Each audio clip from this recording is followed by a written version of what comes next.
Very good evening दोस्तों। आज के वीडियो में हम नेफ्राइटिस के बारे में डिस्कस करने वाले हैं। नेफ्राइटिस एक बहुत ही इम्पॉर्टेंट डिसीज़ है जो कि पेशेंटों को पता नहीं चलता और पेशेंट को अचानक से नेफ्राइटिस हो जाता है, देन किडनी ब्लॉक और पेशेंट की डेथ हो जाती है। तो दोस्तों आप लोगों का बहुत बहुत स्वागत है हमारे चैनल में। और आज की वीडियो में हम डिस्कस करेंगे नेफ्राइटिस के बारे में कि नेफ्राइटिस क्या होता है। तो नेफ्राइटिस के बारे में जानने से पहले थोड़ा सा हम नेफ्रॉन के बारे में डिस्कस करेंगे कि नेफ्रॉन क्या होता है। तो आप लोगों को बता दें कि जो किडनी की बेसिक यूनिट होती है, बेसिक फंक्शनल यूनिट होती है, वो नेफ्रॉन होता है। अब नेफ्रॉन में इन्फ्लामेशन आ जाना मीन्स कि नेफ्राइटिस होती है। अभी हम वन बाय वन सारी चीज़ों के बारे में डिस्कस करें। प्लीज़ हमारे वीडियो को बिना स्किप किए एंड तक ज़रूर देखें। चलिए स्टार्ट करते हैं। तो इंट्रोडक्शन क्या कहता है, the word comes from the Greek. जो नेफ्रॉन वर्ड है वो ग्रीक वर्ड से लिया गया है। नेफ्रॉन का मीन्स होता है किडनी एंड आइटिस का मीन्स इन्फ्लामेशन। आप लोगों को जैसा को पता होगा कि आइटिस वर्ड यदि कहीं पे लगता है वहाँ पे इन्फ्लामेशन या इन्फेक्शन होता है।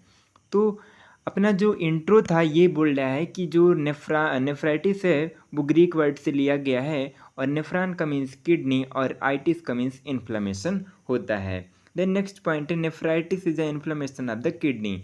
नेफ्राइटिस क्या है, किडनी में इन्फ्लामेशन हो जाती है, उस कंडीशन को हम नेफ्राइटिस बोलते हैं। या नेफ्रॉन में इन्फ्लामेशन हो जाती है तो उसको नेफ्राइटिस बोला जाता है। देन नेक्स्ट पॉइंट है, it can cause death if not treated to initial stage. यदि इसको इनिशियल स्टेज में ट्रीट नहीं किया गया तो पेशेंट की डेथ भी हो सकती है। मोस्ट कॉमन डेथ रेट ना किडनी डिसीज और हार्ट अटैक से हो रही हैं। तो ये पता भी नहीं चलती दोस्तों, और नेफ्राइटिस होने के बाद पेशेंट की डेथ हो जाती है। क्यों डेथ होती है, क्योंकि यदि क्या होता है कि पेशेंट का यदि किडनी फंक्शन स्टॉप हो गया तो उसका जो आउटपुट है वो तो बाहर आएगा नहीं, और यदि आउटपुट बाहर आएगा नहीं तो कोई भी डॉक्टर उस पर दवाइयाँ वगैरह इंजेक्ट नहीं करते, क्योंकि किडनी ऑलरेडी ब्लॉक है। अगर जो ट्रीटमेंट और ज़्यादा करेंगे तो उसमें बॉडी में टॉक्सिसिटी इंक्रीज होगी। देन अपना है, nephritis is the most common cause of glomerulus injury. जो नेफ्राइटिस है वो ग्लूमेरुलस को इंजरी फॉर्म करती है। अब ग्लूमेरुलस क्या है, तो नेफ्रॉन में एक ऐसा पार्ट होता है बोमैन कैप्सूल के जैसे, इसको ग्लूमेरुलस बोलते हैं। तो ग्लूमेरुलस में इंजरी हो जाती है। जब भी नेफ्राइटिस कॉज होता है वो ग्लूमेरुलस को इंजर्ड कर देता है। देन हमारा क्या है, नेक्स्ट पॉइंट में डिस्कस करेंगे, this can lead to reduce glomerulus blood flow. जब ग्लूमेरुलस सपोज ये है तो ग्लूमेरुलस में जब इन्फ्लामेशन आ जाएगा तो इसमें जो ब्लड का फ्लो है वो रिड्यूस हो जाएगा। एंड क्या होगा, lead to reduce urine output. जब प्रॉपर तरीके से किडनी में ब्लड की सप्लाई नहीं होगी तो ऑलरेडी जो यूरिन आउटपुट है वो रिड्यूस हो जाएगी। और क्या होगा, retention of best product in the blood. और जो ब्लड में जितने भी बेस्ट प्रोडक्ट होते हैं जैसे कि अमोनिया, यूरिया, ये सारी चीज़ें ना इंक्रीज़ हो जाएंगी और ब्लड में हमारे टॉक्सिसिटी इंक्रीज होगी। ये पॉइंट बहुत ही इम्पोर्टेंट है गाइस, आप इस पे ध्यान पे दीजिए कि सबसे पहले क्या हो रहा है कि ये जो नेफ्राइटिस है, यदि नेफ्रॉन में इन्फ्लामेशन हो रहा है तो ग्लोमेरुलस का जो ब्लड फ्लो है वो रिड्यूस हो जाएगा, कम हो जाएगा। तो ये लीड क्या कर रहा है कि lead to reduce urine output. जब प्रॉपर तरीके से ब्लड आएगा ही नहीं उसमें नेफ्रॉन में तो प्रॉपर तरीके से यूरिन भी आउटपुट नहीं आएगा। देन रिटेंशन ऑफ, जब ब्लड का फिल्ट्रेशन ही नहीं हो रहा है तो जो ब्लड में बेस्ट प्रोडक्ट हैं वो वहीं पे इंक्रीज़ हो जाते हैं, मीन्स कि अब बॉडी में टॉक्सिसिटी इंक्रीज़ हो जाती है। तो हम थोड़ा सा आपको पिक्चर के थ्रू दिखाना चाहेंगे कि इसमें कैसे जो है तो नहीं हो पाता। तो आप देख पा रहे हैं गाइस कि ये यहाँ पे ग्लूमेरुलस फिल्ट्रेशन हो, तो ये ग्लूमेरुलस है और यहाँ पे वेंस होती हैं। तो यहाँ पे जब इन्फ्लामेशन हो जाता है तो यहाँ से प्रॉपर तरीके से जो बेस्ट प्रोडक्ट है वो यहाँ पे ब्लड रहता है और ब्लड का जो बेस्ट प्रोडक्ट है वो यहाँ आना चाहिए, बट यहाँ पे नहीं आ पाता। आप जैसा कि यहाँ पे देख पा रहे हैं कि इधर से ब्लड आता है और इधर से ब्लड जाता है, तो यदि प्रॉपर यहाँ पे इन्फ्लामेशन आ जाता है तो ये बेस्ट प्रोडक्ट इधर नहीं आ पाते, तो जो ब्लड में ही बेस्ट प्रोडक्ट रह जाते हैं और जो है तो बॉडी में टॉक्सिसिटी इंक्रीज़ हो जाती है। तो आप लोगों को हमने जैसा कि दिखाया कि ये सारी कंडीशन कॉज हो रही थी, तो आपको शायद समथिंग समझ में आ गया होगा कि यदि उसको ट्रीट नहीं किया जाता तो पेशेंट की डेथ भी हो सकती है और नेफ्रॉन में इन्फ्लामेशन आ जाता है तो उसको हम नेफ्राइटिस बोलते हैं। अब नेफ्राइटिस के टाइप्स के बारे में डिस्कस करने वाले हैं, बहुत ही इजी वे में डिस्कस करने वाले हैं। आप प्लीज़ वीडियो को एंड तक ज़रूर वॉच करें। तो पहला एक्यूट नेफ्राइटिस। अब एक्यूट नेफ्राइटिस कैसे होता है आप लोगों को पता होना चाहिए। ये बता दें कि जो सडनली किडनी में कोई अटैक होता है या फिर सडनली किसी की किडनी ब्लॉक हो जाती है तो उसको एक्यूट नेफ्राइटिस बोलते हैं। और ज़्यादातर केसेस में एक्यूट नेफ्राइटिस ही होता है और पेशेंट की पता भी नहीं चलता और पेशेंट की डेथ हो जाती है। तो ऐसा क्यों होता है, चलिए डिस्कस करते हैं। It is most commonly caused by hypersensitivity to drug therapy like analgesic और एस्पिरिन। बहुत ही इंपॉर्टेंट बात लिखे यहाँ पे कि जो इसका मोस्ट कॉमन कॉज ये है कि जो hypersensitivity to drug therapy, जिस पेशेंट को सपोज ड्रग की बहुत सारी ड्रग्स की थेरेपी चलती हैं और ड्रग से उसको हाइपर सेंसिटिविटी होती है। किसी को कोई ड्रग्स लेने से उसको यदि उसके साइड इफ़ेक्ट हो रहे हैं, रिएक्शंस हो रहे हैं और उसको बार बार, जैसे किसी पेशेंट को ट्यूबरक्लोसिस हो गया, अब ट्यूबरक्लोसिस की ट्रीटमेंट तो चलनी ही चलनी है, तो यदि वो थेरेपी चलती है तो पेशेंट को धीरे धीरे वो ड्रग्स ना जैसे कि कोई पेशेंट ड्रग्स को इनटेक किया, इनटेक करने के बाद उसका एब्जॉर्प्शन हुआ, एब्जॉर्प्शन होने के बाद वो ब्लड का जो मेडिसिन का जो मॉलिक्यूल्स है वो ब्लड में गए और ब्लड में जब टॉक्सिसिटी इंक्रीज होती है तो उसको फिल्टर करने का काम किडनी का रहता है। तो जो मेनी टाइप्स ऑफ ड्रग्स होती हैं उनकी जो टॉक्सिसिटी है वो जब इंक्रीज हो जाती है तो उनको फिल्टर करने का काम किडनी करती है। तो ये सारे जैसे कि ड्रग्स थेरेपी जिनको चलती है, एनाल्जेसिक, एस्पिरिन, साइक्लोपोरिन, ये सारी यूज की जाती हैं treatment certain auto immune disease and anti cancerous.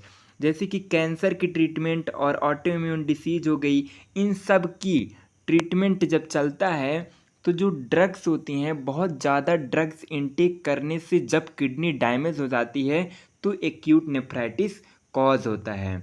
I think आप लोगों को समझ में आ गया होगा कि जो एक्यूट नेफ्राइटिस क्यों हो रही है, जब मेनी टाइप्स ऑफ किसी भी डिसीज में बहुत ज़्यादा ड्रग्स इनटेक करने की वजह से जब किडनी डैमेज हो जा रही हो या फिर नेफ्रॉन में इन्फ्लामेशन आ रहा हो, उस कंडीशन में एक्यूट नेफ्राइटिस कॉज होती है और पेशेंट को पता भी नहीं चलता और पेशेंट जो है तो अनेबल हो जाता है। तो अब ये तो हमारा रहा एक्यूट नेफ्राइटिस। अब हम पढ़ेंगे क्रोनिक नेफ्राइटिस। अब ये क्या होती है? It can develop slowly and present a long time. जो क्रोनिक नेफ्राइटिस होती है इसमें जो इन्फ्लामेशन है वो स्लोली डेवलप होगा और जो उसका जो ग्लोमेरुलस होगा उसको स्लोली डैमेज करेगा और ये बहुत दिन तक चलता रहेगा। देन नेक्स्ट पॉइंट है, it can similarly be due to a very large number of cause include. इसके जो कॉजेज है बहुत सारे हैं, चलिए वन बाय वन डिस्कस करेंगे। सबसे पहला है हाइपरटेंशन। हाइपरटेंशन कैसे कॉज करेगा? जब सपोज ये ब्लड वेसल से इसमें ब्लड का प्रेशर इंक्रीज रहेगा और यहाँ पे किडनी है सपोज, तो किडनी में यदि ब्लड आएगा बहुत ज़्यादा प्रेशर में आएगा और इसमें किडनी की जो फिल्ट्रेशन रेट पे उस पर प्रेशर पड़ेगा और किडनी धीरे किडनी है तो डैमेज हो जाती है। यदि बहुत दिनों से किसी को हाइपरटेंशन है तो उसकी किडनी में धीरे धीरे प्रॉब्लम्स आने लगती हैं और ये रीज़न भी है कि ये क्रोनिक नेफ्राइटिस का एक कॉजेज है। देन पॉलीसिस्टाइटिक डिसीज़ किडनी, जब किसी की किडनी में पॉलीसिस्टाइटिक डिसीज़ होती है तो भी किडनी में क्रोनिक नेफ्राइटिस होने के चांसेस बढ़ जाते हैं। देन इसके बाद हम डिस्कस करेंगे नेक्स्ट पॉइंट में hypersensitivity to certain drug. किसी भी पेशेंट को किसी भी ड्रग से हाइपर सेंसिटिविटी है उसकी हाइपर सेंसिटिविटी मीन्स कि उसका कोई भी ड्रग्स लेता है पेशेंट तो उसके साइड इफ़ेक्ट ऑनसेट से शो होते हैं। देन टॉक्सिक डिसऑर्डर, किसी पेशेंट को टॉक्सिक डिसऑर्डर, टॉक्सिक का मीन्स जहर होता है। जब ब्लड में टॉक्सिसिटी इंक्रीज़ हो जाती है, किसी के ब्लड में टॉक्सिसिटी इंक्रीज़ रहती है तो किडनी उसको ना फिल्टर करते करते बहुत, जब ये प्रोसेस बहुत दिनों तक चलती है तो जो नेफ्रॉन्स है वो डैमेज होने लगते हैं और जो है तो धीरे धीरे क्रॉनिक नेफ्राइटिस कॉज होता है। देन इसके बाद हमारा जो क्रोनिक नेफ्राइटिस है उसका लास्ट वाला जो पॉइंट है उसके बारे में डिस्कस करते हैं। High calcium deposit in kidney. जब कैल्शियम का लेवल किडनी में जब बहुत ज़्यादा कैल्शियम किडनी में डिपॉजिट हो जाता है तो जो नेफ्रॉन्स होते हैं वो डैमेज होने लगते हैं और वहाँ पे क्रोनिक नेफ्राइटिस कॉज होता है। ये तो हमने डिस्कस कर लिया नेफ्राइटिस की जो टू टाइप्स की, एक होता है एक्यूट, दूसरा क्रोनिक। तो एक्यूट कैसे हो रहा था, कोई भी मेडिसिन वगैरह लेने से हो रहा था एक्यूट, सडनली वो कॉज होता है और पेशेंट की डेथ हो जाती है। मीन्स बचने का बहुत रेयर चांसेस रहता है। देन इसके बाद क्रोनिक हमने देखा, क्रोनिक धीरे धीरे प्रोग्रेस होती है। देन अब इसके बाद कॉजेज क्या है कि क्यों नेफ्राइटिस हो रही है इसके बारे में देख लेते हैं। It may be caused by bacterial infection of kidney. इसमें क्या होता है कि जो किडनी में बैक्टीरियल इन्फेक्शन का ग्रोथ हो जाता है जिससे जो है तो किडनी में नेफ्राइटिस कॉज होता है। तो पहला कॉजेज है an antibody can attack either the kidney itself or substance that stimulate an immune reaction attaches to the kidney cell। बहुत अच्छे से समझने का प्रयास करिएगा। सपोज ये हमारी किडनी है गाइस, सपोज ये किडनी है तो इस किडनी में जो बॉडी, जैसे जिस पेशेंट की किडनी है उसकी बॉडी में एंटीबॉडी होते हैं तो इम्यून सिस्टम में डिस्टरबेंस आने की वजह से जब इसके जो एंटीबॉडी हैं, इस खुद की एंटीबॉडी जो खुद की जो इम्यून सेल्स होती हैं तो वो खुद के किडनी के सेल्स को डैमेज करने लगती हैं। तब क्या होता है कि जो नेफ्रॉन्स है वो डैमेज, जैसे कि ऑटोइम्यून डिसऑर्डर होती है, ये अननोन होती है, इसका कोई रीज़न पता नहीं है। तो क्या होता है कि सॉरी गाइस, इसमें ना क्या होता है कि इसमें जो किडनी होती है, सपोज ये किडनी है तो इस पेशेंट के जो खुद का एंटीबॉडी है, जो पेशेंट का खुद की एंटीबॉडी है वो अटैक करेंगे किडनी में और धीरे धीरे इसको डिस्ट्रॉय करने लगेंगे नेफ्रॉन को। देन इसी से नेफ्राइटिस कॉज हो रही है। तो आप लोगों को पहला पॉइंट समझ में आ गया कि खुद की जो एंटीबॉडी हैं वो किडनी सेल्स को डैमेज करने लगते हैं तो वो इसमें भी नेफ्राइटिस कॉज होती है। देन दूसरा है hyperkalemia lead to intoxication. जब ब्लड में कैल्शियम का लेवल इंक्रीज हो जाता है तो भी बहुत ज़्यादा टॉक्सिसिटी कॉज होती है और पेशेंट को नेफ्राइटिस होने के चांसेस बढ़ जाते हैं, इसलिए क्योंकि किडनी पे प्रेशर पड़ता है। देन हाइपरटेंशन, अभी हम लोग ने ऊपर पढ़ा कि जो हाइपरटेंशन से ब्लड में, जैसे कोरोनरी आर्टरी है, यहाँ पे ब्लड का प्रेशर इंक्रीज रहेगा और ये किडनी है तो किडनी में तेज़ी से प्रेशर से यहाँ पे ब्लड इंटर करेगा किडनी में और जो नेफ्रॉन से वहाँ पे प्रेशर पड़ेगा और यदि बहुत दिनों से हाइपरटेंशन है तो धीरे धीरे जो नेफ्रॉन होते हैं वो धीरे धीरे डैमेज हो जाते हैं और नेफ्राइटिस कॉज होती है। एक किडनी में 1 मिलियन नेफ्रॉन्स प्रेजेंट होते हैं तो वो धीरे धीरे डैमेज हो जाते हैं। देन डायबिटीज़ मेलाइटिस भी एक बहुत बड़ी कॉज है नेफ्राइटिस का। आप लोग सोच रहे होंगे कि डायबिटीज़ क्यों कॉजेज़ है, तो आप लोगों को बताना चाहेंगे कि जब पेशेंट को डायबिटीज़ होती है तो जो यूरिन फ्रीक्वेंसी हो जाती है कि मतलब पेशेंट को बार बार यूरिन करने की इच्छा होती है। तो जब पेशेंट बार बार यूरिन पास आउट करने की इच्छा होती है, मीन्स कि किडनी फंक्शन उसमें इंक्रीज़ हो जाती है। और जब किडनी फंक्शन इंक्रीज़ होगी तो ये डायबिटीज़ ट्रिगर करता है किडनी फंक्शन को, और किडनी फंक्शन जब बहुत ज़्यादा रैपिडली होती है तो उसके ग्लोमेरुलस में प्रेशर पड़ता है, देन धीरे धीरे जो है तो डायबिटीज़ के पेशेंट की किडनी डैमेज होना स्टार्ट हो जाती हैं। देन इसके रिस्क फैक्टर क्या क्या है नेफ्राइटिस की, उसके बारे में डिस्कस करना चाहेंगे। तो प्रोलॉन्ज्ड थ्रोट इन्फेक्शन, यदि किसी पेशेंट को बहुत दिनों से थ्रोट इन्फेक्शन है तो वो इन्फेक्शन धीरे धीरे फैलते फैलते किडनी तक पहुंच जाता है। और वीक इम्यून सिस्टम, किसी पेशेंट का इम्यूनिटी सिस्टम वीक रहता है तो उसको भी इन्फेक्शन होने के बहुत ज़्यादा चांसेस होते हैं। देन न्यूट्रिशनल डिफिशेंसीज, कोई पेशेंट प्रॉपर तरीके से डाइट नहीं ले रहा है तो उसको भी नेफ्राइटिस होने के चांसेस हो सकते, रिस्क हो सकते हैं। देन एक्सेसिव अल्कोहलिज्म, कोई पेशेंट ऐसा है कि जो बहुत ज़्यादा अमाउंट में अल्कोहल इंटेक करता है तो उससे भी डिफेक्ट होता है। Then excessive use of pain reliever, ये बहुत इंपॉर्टेंट पॉइंट लिखी है कि जब पेशेंट पेन रिलीवर जैसे एनाल्जेसिक्स ड्रग्स होती हैं, आइब्रूफेन हो गई, पैरासीटामोल हो गया, ये सारी चीज़ों को मीन्स कि छोटे मोटे पेन में भी यदि उसको इंटेक करता है तो ये सारी जो पेन किलर्स होती हैं वो बॉडी में टॉक्सिसिटी इंक्रीज होंगी। देन उस टॉक्सिसिटी को रिमूव करने के लिए किडनी में प्रेशर पड़ता है और किडनी धीरे धीरे डैमेज होती है। देन रॉन्ग डाइटरी हैबिट, किसी पेशेंट की जो डाइटरी हैबिट है वो रॉन्ग रहती है तो पेशेंट को नेफ्राइटिस होने के चांसेस इंक्रीज हो जाते हैं। अब पैथोफिजियोलॉजी डिस्कस करना चाहेंगे कि how to cause nephritis in a patient में नेफ्राइटिस कैसे कॉज हो रही है, इसके बारे में डिस्कस करेंगे। तो पहला है ड्यू टू इटियोलॉजिकल फैक्टर। अभी हम लोग ने इटियोलॉजी फैक्टर देखा कि पेशेंट यदि बहुत दिनों से एल्कोहल ले रहा है, पेशेंट को थ्रोट इन्फेक्शन है और एंटीबॉडीज़, खुद की एंटीबॉडी किडनी को डैमेज कर रहे हैं, तो ये सारी इटियोलॉजी हैं। तो चलिए देखते हैं ये इटियोलॉजी क्या इफेक्ट करते हैं। सबसे पहला पॉइंट क्या है, deposition of antigen antibody complex in the glomerulus. अभी हमने आप लोगों को ग्लोमेरुलस का डायग्राम दिखाया, ऐसे स्ट्रक्चर में था। तो इस ग्लोमेरुलस में एंटीजन और एंटीबॉडी का एक कॉम्प्लेक्स जो है तो यहाँ पे प्रेजेंट हो जाएगा, मीन्स कि एंटीजन एंटीबॉडी रिएक्शन होगा वहाँ पे, तो यहाँ पे कॉम्प्लेक्स जो है तो रिटेंशन हो जाएगा, इकट्ठा हो जाएगा। देन क्या होगा, increase production of epithelial cell lining glomerulus. अब जो ग्लोमेरुलस की लाइनिंग है वहाँ पे एंटीजन और एंटीबॉडी का जो है तो इंक्रीज हो जाएगा, वो वहाँ पे बहुत सारे एंटीजन और एंटीबॉडी हो जाएंगे, वहाँ पे एक जो ग्लोमेरुलस है वो धीरे धीरे डैमेज होने लगेगा।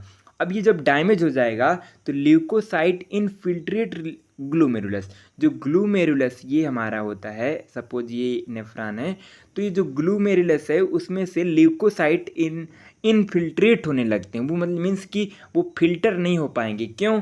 क्योंकि जो यहाँ पे ग्लोमेरुलस की जो मेम्ब्रेन है वो थिक हो गई है, और जो हमारे ल्यूकोसाइट हैं, वाइट ब्लड सेल्स हैं, वो फिल्टर नहीं हो पा रहे हैं और वो ब्लड में प्रॉपर तरीके से नहीं पहुँच पा रहे हैं, इसलिए क्योंकि यहाँ पे जो मेम्ब्रेन है वो ठीक हो गई है, मोटी हो गई है।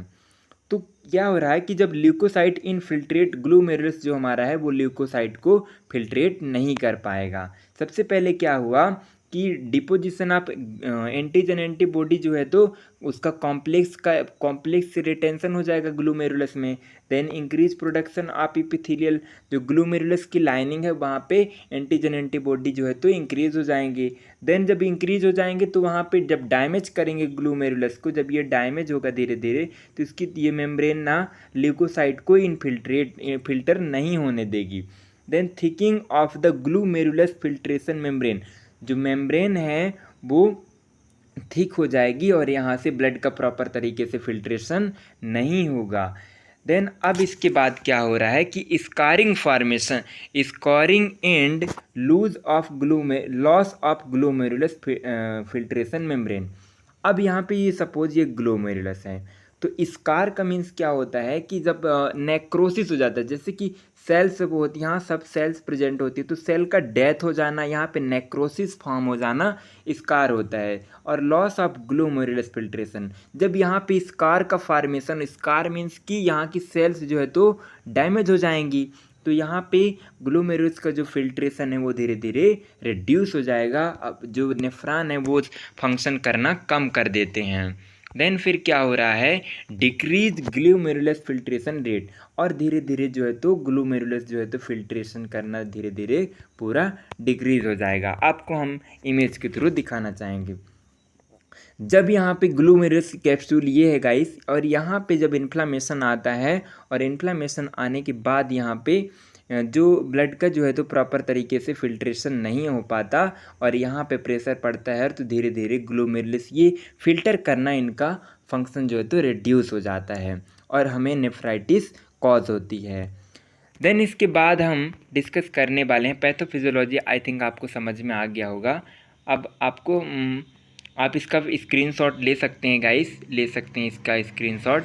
देन इसके बाद हम डिस्कस करने वाले हैं क्लिनिकल मैनिफेस्टेशन, क्या क्या साइन एंड सिम्टम्स होंगी वो देख लेते हैं। तो स्वेलिंग ऑफ द टिश्यू, जो किडनी की टिश्यू और सेल्स होंगी वहाँ पे स्वेलिंग आ जाएगा। क्लाउडी कलर, यूरिन का जो कलर है वो क्लाउडी कलर में हो जाएगा। एंड यूरेमिया, मिया वर्ड आपको देखने को मिल रहा है, तो मीन्स कि ब्लड में यूरिया का जो लेवल है वो इंक्रीज़ हो जाता है। और क्योंकि प्रॉपर तरीके से ब्लड का फिल्ट्रेशन नहीं हो रहा है, सपोज ये गाइस एक ब्लड वेसल्स है, इसमें यूरिया भी है, अमोनिया भी है, सारी चीज़ें प्रेजेंट हैं। अब ये किडनी में आया है, और ये किडनी का फंक्शन ये रहता है कि ये जो यूरिया है इनको ब्लड से रिमूव करना, बट किडनी प्रॉपर तरीके से फंक्शन नहीं करती, तो जो यूरिया का जो लेवल है वो ब्लड में इंक्रीज़ हो जाता है, इसलिए पेशेंट को यूरेमिया कॉज हो रहा है। देन डिफ़िकल्टी इन ब्रीदिंग, क्योंकि डिफ़िकल्टी इन ब्रीदिंग इसलिए हो रहा है गाइस कि यदि ब्लड जो है तो हमारे ऑक्सीजन को सप्लाई करती है पूरे होल बॉडी में, और जब ब्लड में टॉक्सिसिटी इंक्रीज रहेगी तो वो प्रॉपर तरीके से ऑक्सीजन को कैरी नहीं कर पाएगा लंग्स से, और बॉडी टिश्यू तक नहीं पहुंचा पाएगा, इसलिए डिफ़िकल्टी इन ब्रीदिंग हो रही है। यूरिन में पस आने के चांसेस बढ़ जाते हैं। देन जिस पेशेंट को नेफ्राइटिस रहेगी, क्योंकि फ्लूइड का प्रॉपर तरीके से फिल्ट्रेशन नहीं हो रहा है, इसलिए वेट गेन करेगा। देन जॉइंट में रेडनेस हो सकते हैं, पेशेंट को लॉस ऑफ एपेटाइट, भूख नहीं लगेगी। Then nausea and vomiting feel होगा। तो ये हमारे डायग्नोस्टिक इवेलुएशन नहीं sorry clinical manifestation sign and symptom थे। साइन एंड सिम्टम्स की आप स्क्रीनशॉट ले सकते हैं गाइस। देन इसके बाद हम डायग्नोस्टिक इवेलुएशन के बारे में डिस्कस करेंगे कि डायग्नोस्टिक इवेलुएशन क्या होता है। तो सबसे पहले पेशेंट का history collection and physical examination होगा कि पेशेंट जो है तो प्रॉपरली कहाँ कहाँ हाइजीन मेंटेन करता है कि नहीं करता, ये सारी चीज़ें उसकी असेस होंगी। देन उसका है KFT, किडनी फंक्शन टेस्ट करेंगे कि उसकी किडनी की स्ट्रेंथ अभी कितनी बची है, मतलब उसकी किडनी कितने परसेंट डैमेज हो रही है और कितने परसेंट फंक्शन कर रही है, ये चेक करने के लिए KFT या किडनी फंक्शन टेस्ट होगा।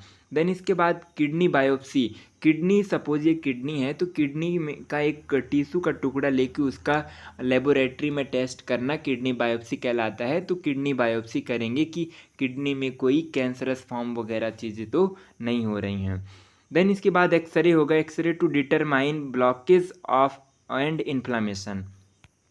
जो किडनी टेस्ट है एक्सरे इसलिए करेंगे कि जो किडनी में कोई ब्लॉकेज तो नहीं है, इन्फ्लामेशन तो नहीं है, उसको डिटेक्ट करने के लिए हम ये सारी चीज़ें डायग्नोसिस में करते हैं।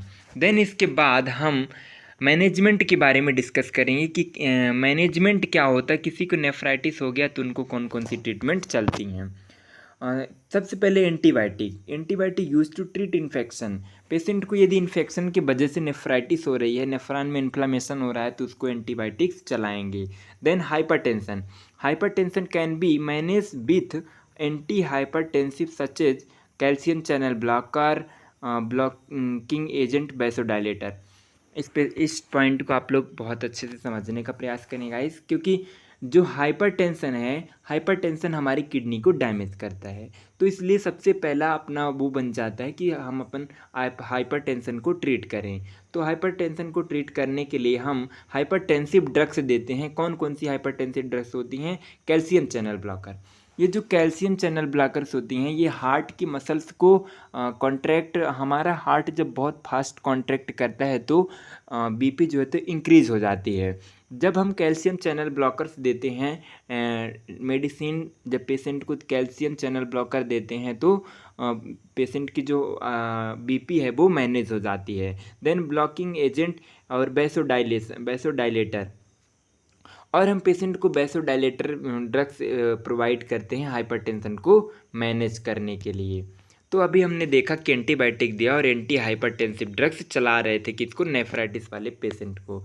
देन क्या करेंगे, यदि उससे भी ट्रीट नहीं हो रहा है तो डायलिसिस में भी necessary to control symptoms of acute and chronic renal failure. अगर इससे भी कंट्रोल नहीं हो रहा है तो पेशेंट को डायलिसिस में भेजेंगे, उसके क्रोनिक उस रीनल फेलियर को मैनेज करने के लिए। डायलिसिस क्या होता है आप लोगों को बताना चाहेंगे कि डायलिसिस एक आर्टिफिशियल किडनी होती है जो कि जो किडनी का फंक्शन, जब किडनी डैमेज हो जाए प्रॉपर तरीके से, पूरे तरीके से डैमेज हो जाती है, तब आर्टिफिशियल तरीके से ब्लड का फिल्ट्रेशन किया जाता है, उस प्रोसेस को हम डायलिसिस बोलते हैं। देन इसके बाद है अ किडनी ट्रांसप्लांट में be recommended to treat of kidney failure. यदि डायलिसिस से भी संभव नहीं रहता तो फिर किडनी ट्रांसप्लांट किया जाता है। देन इसके बाद नर्सिंग मैनेजमेंट की, नर्सिस का क्या मैनेजमेंट है वो डिस्कस करेंगे। Monitor vital sign every 4 hours. Nurses का बहुत इंपॉर्टेंट रोल ये रहता है कि वो हर 4 घंटे में पेशेंट को असेस करे उसका वाइटल साइन की प्रॉपर तरीके से आ रहे हैं कि नहीं। देन पेशेंट को अल्कोहल अवॉइड करने को बोलना है। Then give psychological support, patient को साइकोलॉजिकली सपोर्ट करेंगे। Then check to input and output, patient का ये बहुत इंपॉर्टेंट पॉइंट है कि वो कितना वाटर इनटेक कर रहा है और कितना यूरिन आउटपुट कर रहा है, ये सारी चीज़ें मैनेज करनी होती है। देन गाइस आज का हमारा वीडियो यहीं तक था। प्लीज़ हमारे वीडियो को लाइक एंड सब्सक्राइब ज़रूर करें यदि आपको वीडियो पसंद आए तो थैंक्स फॉर वाचिंग गाइस।